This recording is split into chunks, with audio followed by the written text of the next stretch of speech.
अस्सलामुअलैकुम, कैसे हैं आप सब। सबसे पहले तो आप सबको मेरी तरफ़ से बहुत बहुत ईद मुबारक।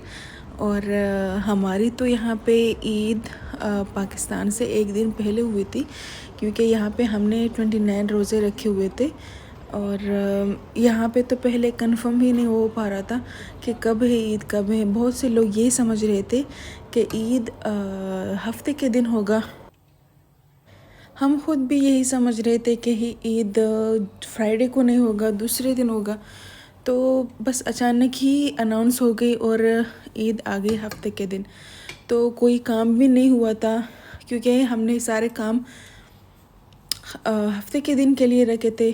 तो जब ईद अनाउंस हो गई है तो अब क्या कर सकते हैं। तो मैंने हस्बैंड से बोला चले आप आ जाए। वो बाहर थे, क्योंकि उन लोगों का मेरे ख़्याल से अपने दोस्तों के पास गए हुए थे इफ़्तारी के लिए। इफ़्तार की पार्टी हो रही थी ना, तो वहाँ पे गए थे।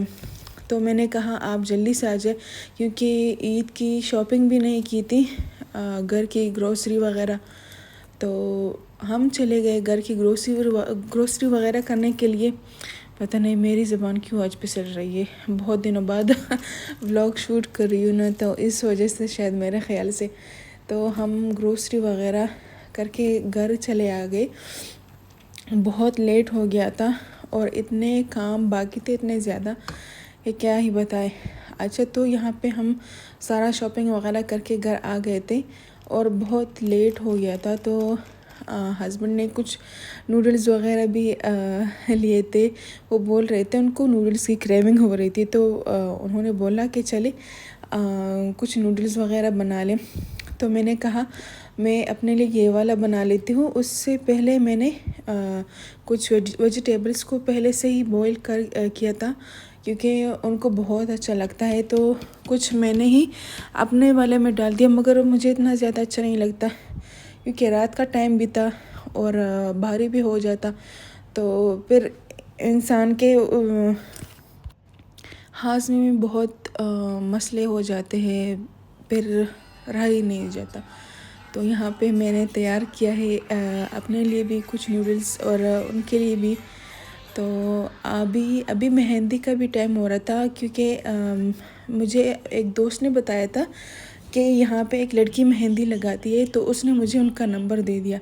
जब मैंने कॉल किया, वो कॉल ही नहीं उठा रही थी। तो मैंने कहा चले कोई बात नहीं है, मैं स्टिकर्स वाली मेहंदी को आज ही ट्राई कर लूँगी।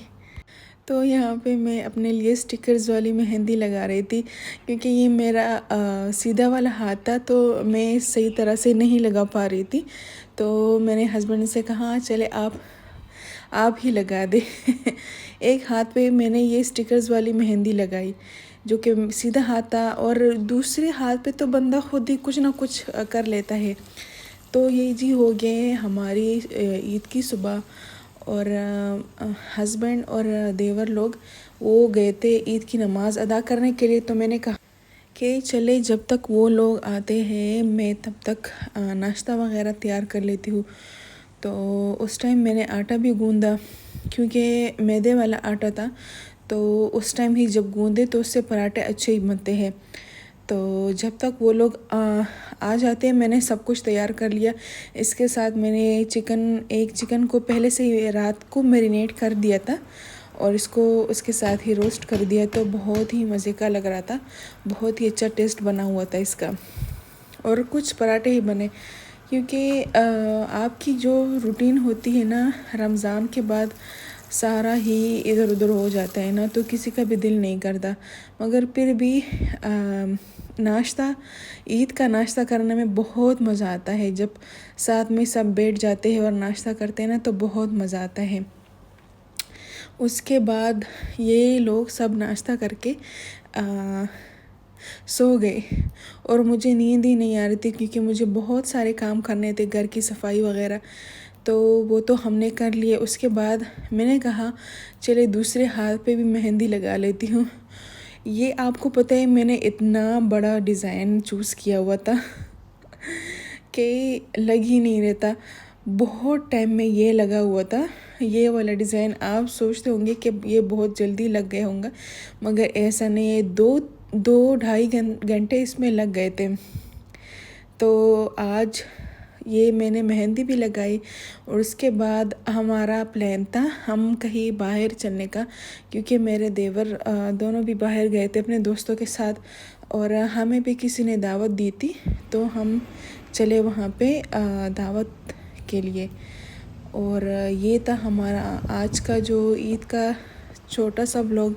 मैंने कहा चलो आज एक छोटा सा व्लॉग बनाऊं और आप लोगों के साथ शेयर करूं, ताकि आप भी देख लें कि हमारा ईद यहाँ पे कैसे गुजरा।